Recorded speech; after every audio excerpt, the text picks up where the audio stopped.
सियावर रामचंद्र की, सियावर रामचंद्र की जय सिया राम। उत्तर प्रदेश की राज्यपाल आनंदीबेन पटेल, राष्ट्रीय स्वयंसेवक संघ के परम पूजनीय सरसंघ चालक डॉक्टर मोहन भागवत जी, उत्तर प्रदेश के मुख्यमंत्री योगी आदित्यनाथ जी, श्री राम जन्मभूमि तीर्थ क्षेत्र ट्रस्ट के अध्यक्ष पूज्य महंत नृत्य गोपाल दास जी, पूज्य संत समाज, यहां पधारे सभी भक्तगण, देश और दुनिया से इस ऐतिहासिक पल के साक्षी बन रहे कोटि कोटि राम भक्त, देवी और सज्जनों, आज अयोध्या नगरी भारत की सांस्कृतिक चेतना के एक और उत्कर्ष बिंदु की साक्षी बन रही है। आज संपूर्ण भारत, संपूर्ण विश्व राममय है।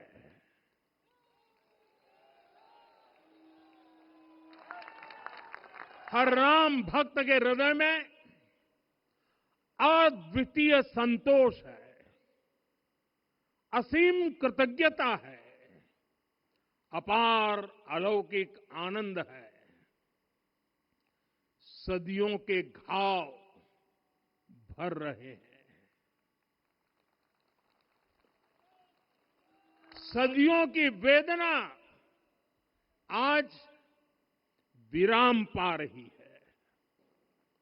सदियों का संकल्प आज सिद्धि को प्राप्त हो रहा है। आज उस यज्ञ की पूर्णाहुति है जिसकी अग्नि 500 वर्ष तक प्रज्वलित रही। जो यज्ञ एक पल भी आस्था से डिगा नहीं, एक पल भी विश्वास से टूटा नहीं। आज भगवान श्री राम के गर्भगृह की अनंत ऊर्जा, श्री राम परिवार का दिव्य प्रताप इस धर्म ध्वजा के रूप में इस दिव्यतम भव्यतम मंदिर में प्रतिष्ठापित हुआ है। और साथियों, ये धर्म ध्वजा केवल एक ध्वजा नहीं, ये भारतीय सभ्यता के पुनर्जागरण का ध्वज है। इसका भगवा रंग, इस पर रचित सूर्यवंश की ख्याति, वर्णित ओम शब्द और अंकित कोविदार वृक्ष राम राज्य की कीर्ति को प्रतिरूपित करता है। ये ध्वज संकल्प है, ये ध्वज सफलता है, ये ध्वज संघर्ष से सृजन की गाथा है, ये ध्वज सदियों से चले आ रहे स्वप्नों का साकार स्वरूप है। ये ध्वज संतों की साधना और समाज की सहभागिता की सार्थक परिणति है। साथियों, आने वाली सदियों और सहस्त्र शताब्दियों तक ये धर्म ध्वज प्रभु राम के आदर्शों और सिद्धांतों का उद्घोष करेगा। ये धर्म ध्वज आह्वान करेगा, सत्यमेव जयते नानृतम, यानी जीत सत्य की ही होती है, असत्य की नहीं। ये धर्म ध्वज उद्घोष करेगा, सत्यम एक पदम, ब्रह्म सत्य धर्म प्रतिष्ठित, अर्थात सत्य ही ब्रह्म का स्वरूप है, सत्य में ही धर्म स्थापित है। ये धर्म ध्वज प्रेरणा बनेगा, प्राण जाए पर वचन न जाहि,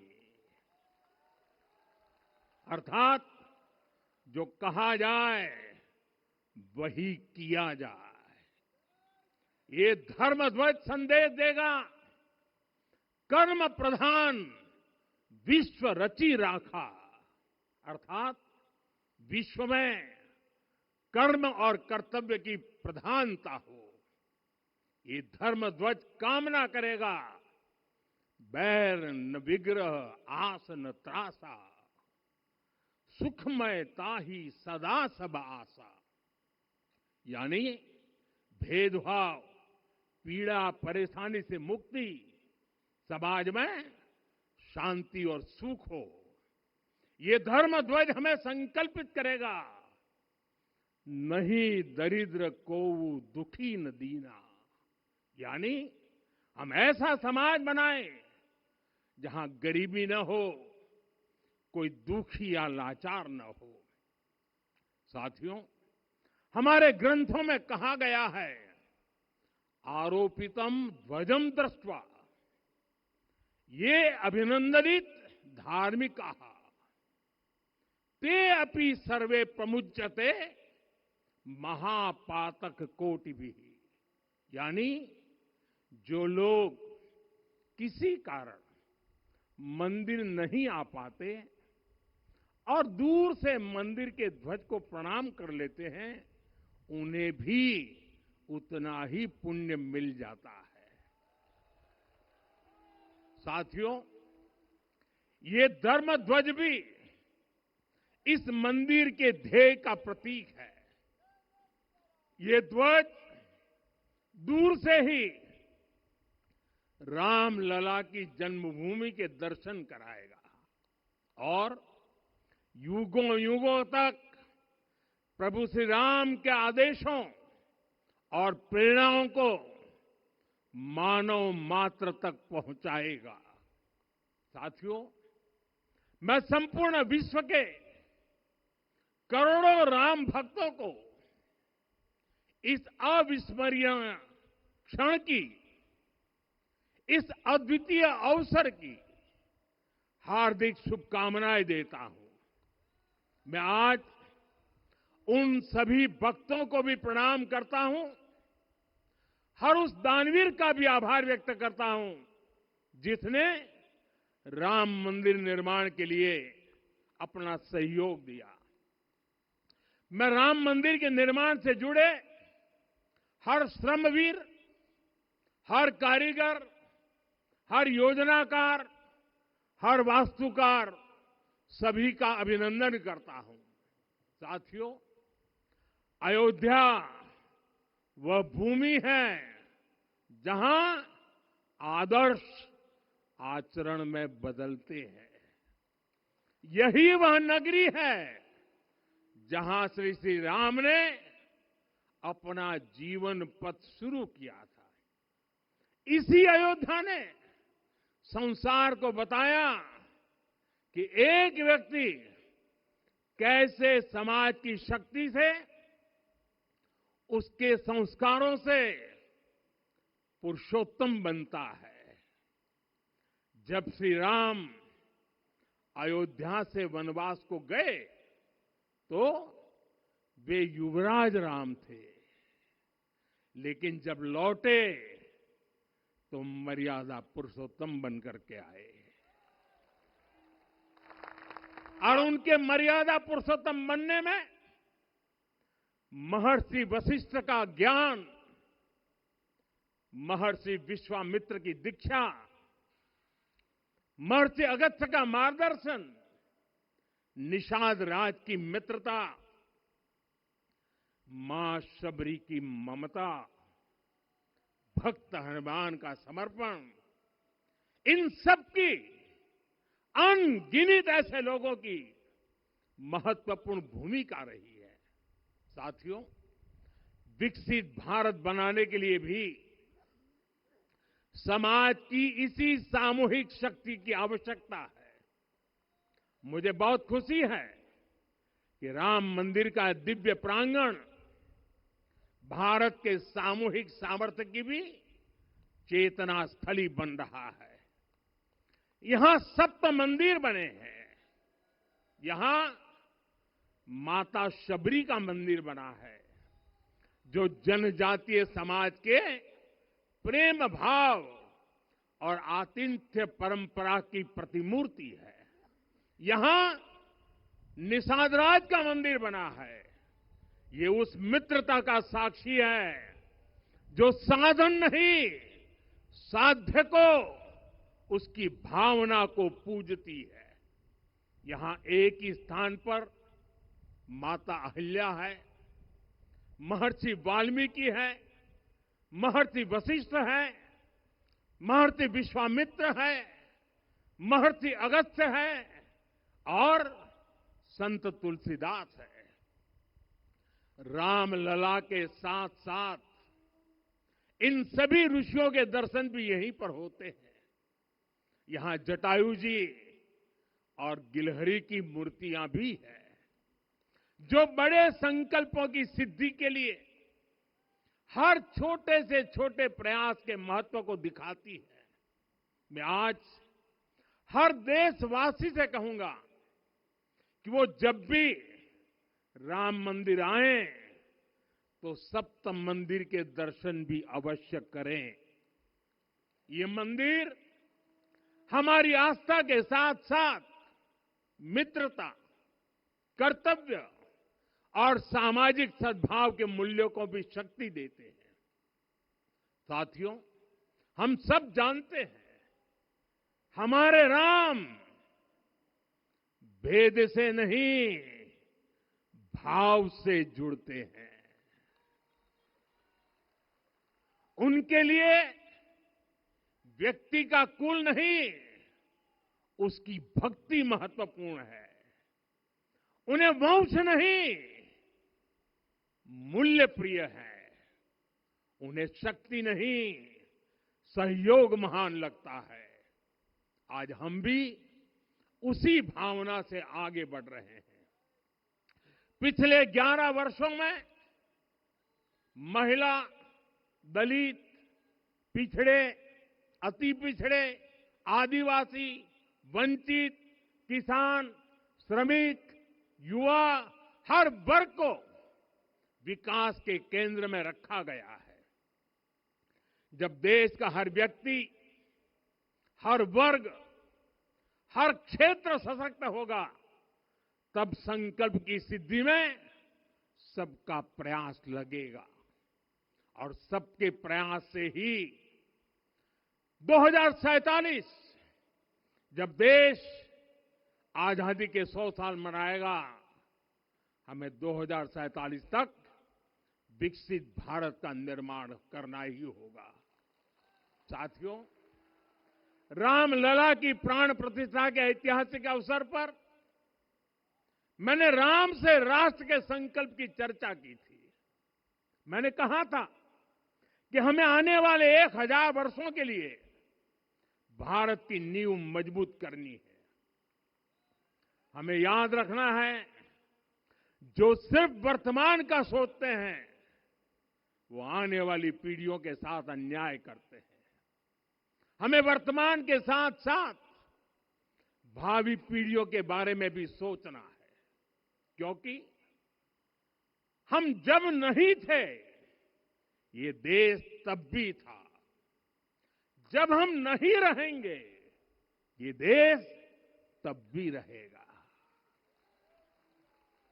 हम एक जीवंत समाज है, हमें दूरदृष्टि के साथ ही काम करना होगा।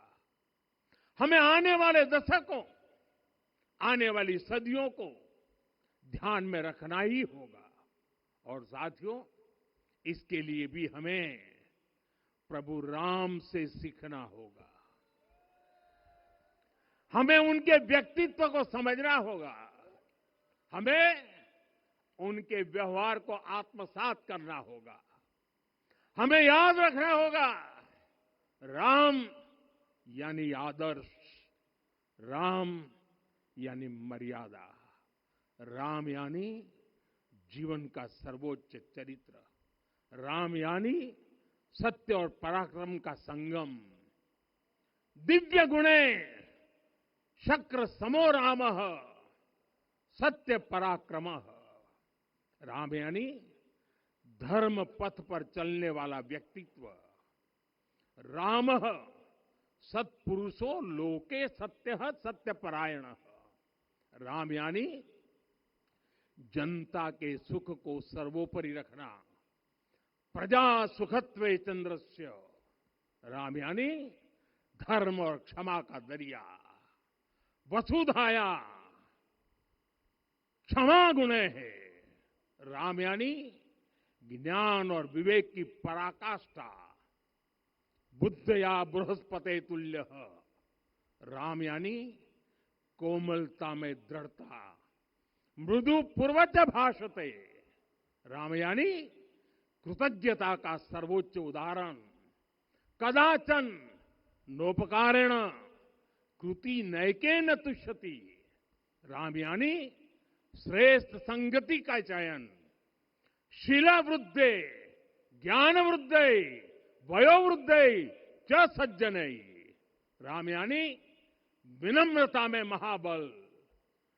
वीर्यवान च वीर्येण महता स्वेन विस्मितः। राम यानी सत्य का अडिग संकल्प।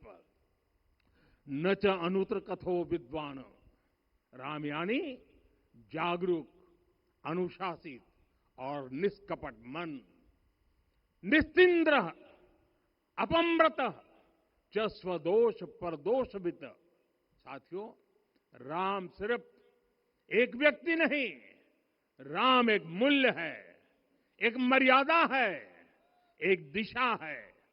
अगर भारत को साल 2047 तक विकसित बनाना है, अगर समाज को सामर्थ्यवान बनाना है, तो हमें अपने भीतर राम को जगाना होगा।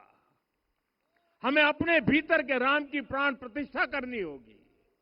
और इस संकल्प के लिए आज से बेहतर दिन और क्या हो सकता है। साथियों, 25 नवंबर का यह ऐतिहासिक दिन अपनी विरासत पर गर्व का एक और अद्भुत क्षण लेकर आया है। इसकी वजह है धर्म ध्वजा पर अंकित कोविदार वृक्ष। ये कोविदार वृक्ष इस बात का उदाहरण है कि जब हम अपनी जड़ों से कट जाते हैं तो हमारा वैभव इतिहास के पन्नों में दब जाता है। साथियों, जब भरत अपनी सेना के साथ चित्रकूट पहुंचे तो लक्ष्मण ने दूर से ही अयोध्या की सेना को पहचान लिया। ये कैसे हुआ, इसका वर्णन वाल्मीकि जी ने किया है। और वाल्मीकि जी ने क्या वर्णन किया है? उन्होंने कहा है, विराजित उद्गत स्कंधम कोविदार ध्वजः रथे।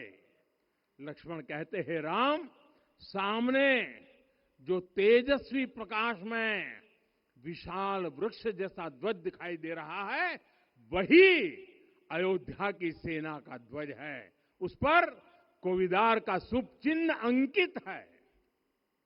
साथियों, आज जब राम मंदिर के प्रांगण में कोविदार फिर से प्रतिष्ठित हो रहा है, यह केवल एक वृक्ष की वापसी नहीं है, यह हमारी स्मृति की वापसी है, हमारी अस्मिता का पुनर्जागरण है, हमारी स्वाभिमानी सभ्यता का पुनः उद्घोष है। कोविदार वृक्ष हमें याद दिलाता है कि जब हम अपनी पहचान भूलते हैं तो हम स्वयं को खो देते हैं, और जब पहचान लौटती है तो राष्ट्र का आत्मविश्वास भी लौट आता है। और इसलिए मैं कहता हूं, देश को आगे बढ़ना है तो अपनी विरासत पर गर्व करना होगा। साथियों, अपनी विरासत पर गर्व के साथ साथ एक और बात भी महत्वपूर्ण है, और वो है गुलामी की मानसिकता से पूरी तरह मुक्ति। आज से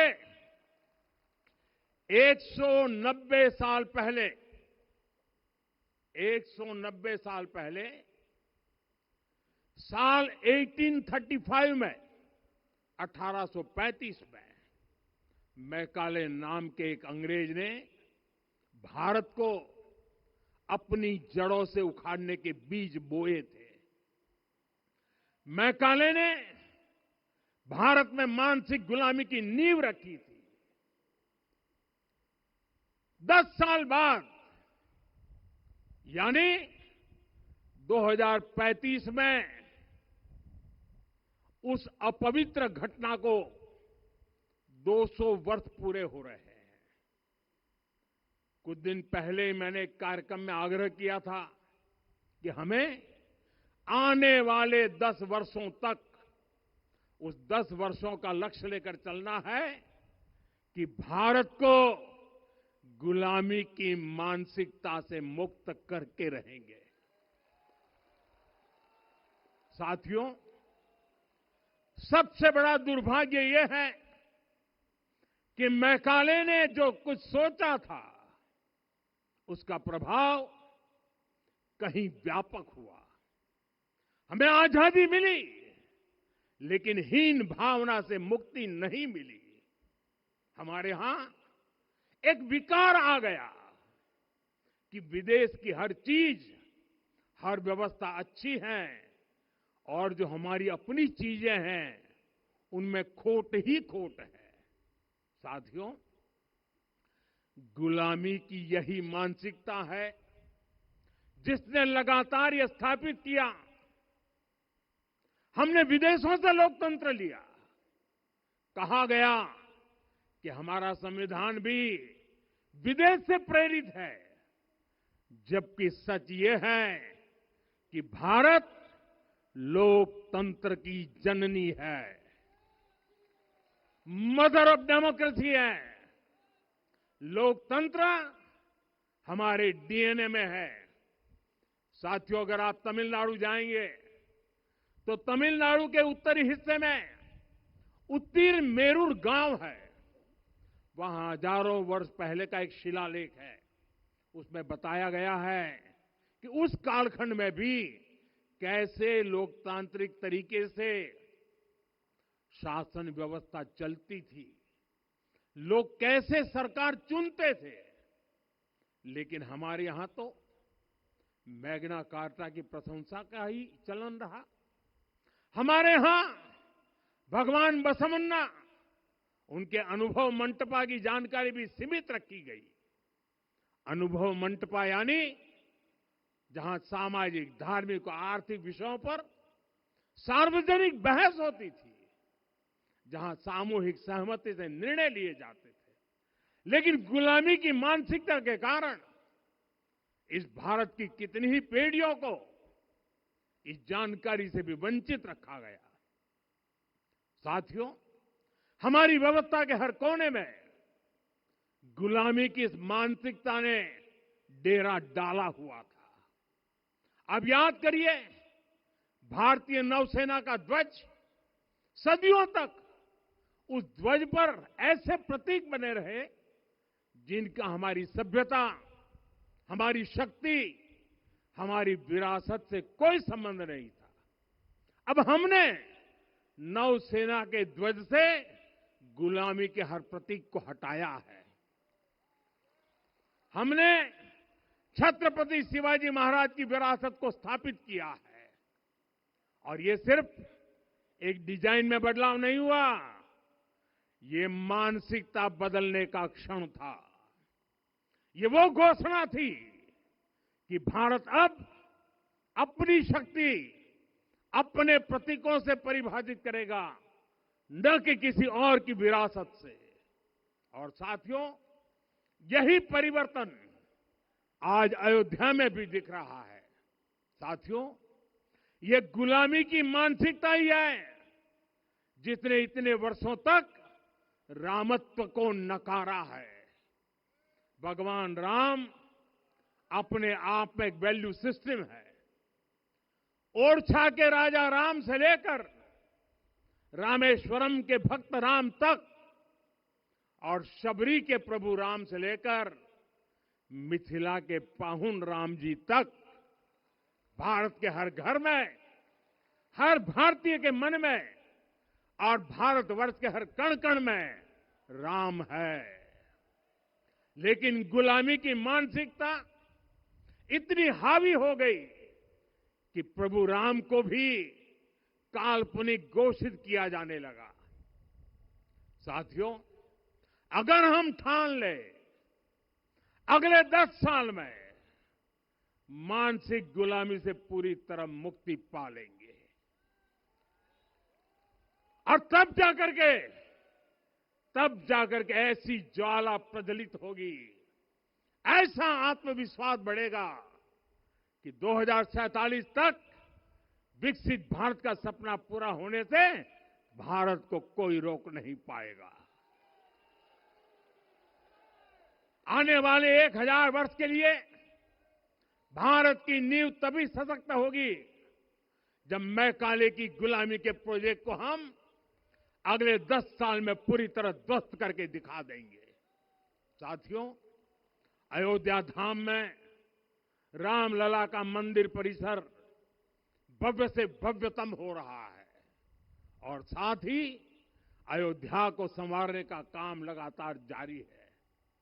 आज अयोध्या फिर से वह नगरी बन रही है जो दुनिया के लिए उदाहरण बनेगी।